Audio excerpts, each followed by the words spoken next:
तो बच्चों पर संस्कार देना बहुत जरूरी है, संस्कार दिया करिए। आप लोग जब बताएंगे कि बेटा जा मंदिर में जा पूजा कर, तब आपके कहने से बेटा संस्कारी बनेगा। जब आप बताओगे बेटे को कि चंदन लगाया कर मस्तक पर, तब आपका बेटा चंदन लगाएगा। अब मैया लोग क्या बताएंगे, मैया लोग तो खुद ही ना लगाई चंदन, मैयन को तो खुद ही चंदन लगाए हुए में शर्म आ रही। आप लोग तो ब्रजवासी हो भाई, आप लोगों का तो धर्म बनता है ब्रजवासी का चंदन लगाना, गले में कंठी माला धारण करना ब्रजवासियों का धर्म है। यह है, अरे ब्रज में कोई पैदा हो जाए तो ब्रजवासी नहीं बन जाता है। ब्रज की भाषा कोई बोलने लग जाए तो ब्रजवासी नहीं बन जाता है। ब्रज की भाषा तो हम कछु कछु बोल लेते हैं, कछु कछु बोल लेते ना भैया, थोड़ी थोड़ी तो बोल ही लेते हैं। तो ब्रज की भाषा बोलने से कोई ब्रजवासी नहीं बन जाता है। ब्रज के लक्षण होना चाहिए ब्रजवासी पर। कल आपको मैं कथा सुनाऊंगा, जब भगवान के मित्रगण मथुरा पर जाएंगे, तब मित्रगण कहते भगवान से भैया पक्के ब्रजवासी तुम तभी बनेंगे जब हमारे मस्तक पर थापक थुआ चंदन लगेगा। चंदन लगाने के बहुत बड़े फायदे हैं। जो मस्तक पर चंदन लगाता है ना, उसके जीवन में हमेशा लक्ष्मी का वास होता है। जो आप लोग चिंता करते हो ना खूब है, वह चंदन लगाने से कभी चिंता नहीं होती है महाराज।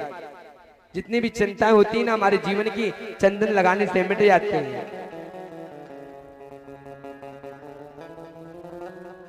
गले में जिसकी कंठी, जो कंठी धारण करता है गले में ना, उस व्यक्ति की कभी जीवन में अकाल मृत्यु नहीं होती है। इसलिए जीवन में कंठी भी धारण करना चाहिए। 10-10 तोले की सोने की चैन धारण कर लेंगे, परंतु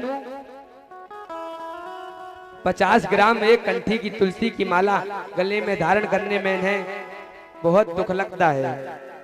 तो देखिए हमारा संस्कार यही है कि हमको संस्कार को नहीं छोड़ना चाहिए।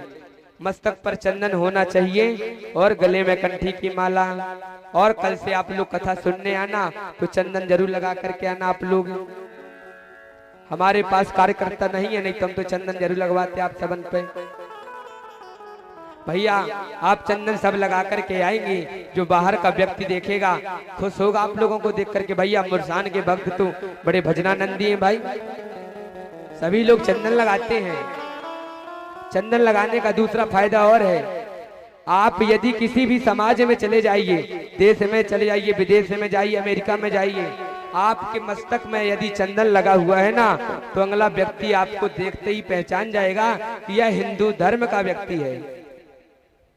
इसलिए मस्तक पर चंदन रहना बहुत जरूरी है। हम तो कभी कभी चंदन ना लगाएं, चंदन के बिना हमारा शरीर ही अधूरा लगता है।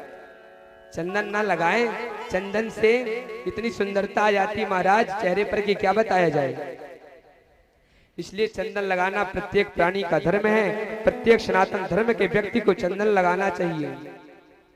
चंदनस्य महत् पुण्यम पवित्रम पापनाशनम आपदामपि हरते नित्यम लक्ष्मी तिष्ठति सर्वदा। चंदनस्य महत् पुण्यम, चंदन इतना महत्व है, चंदन का इतना पुण्य है चंदन लगाने का कि पवित्रम पापनाशनम। यदि आप चंदन लगा रहे हो ना, तो हमारे पिताजी हमसे बताया करते थे बेटा यदि चंदन लगाते समय तुमने यदि मंत्र पढ़ लिया ना, तो जो यदि मंत्र पढ़ करके चंदन लगाता है तो जितने भी भूत प्रेत होते हैं ना सामने के, सब भाग जाते हैं देख करके। जो चंदन व्यक्ति लगाता है, गले में कंठी धारण करता है ना, उस पर कभी भूत प्रेत की बाधा कभी लगती ही नहीं महाराज, कभी नहीं लगती भूत प्रेत की बाधा। क्योंकि भूत प्रेत भी जान जाते हैं कि भैया ये तो नारायण का भगत है, भगवान का भगत है, यदि इसके ऊपर लग जाएंगे तो भगवान हमको छोड़ेंगे नहीं।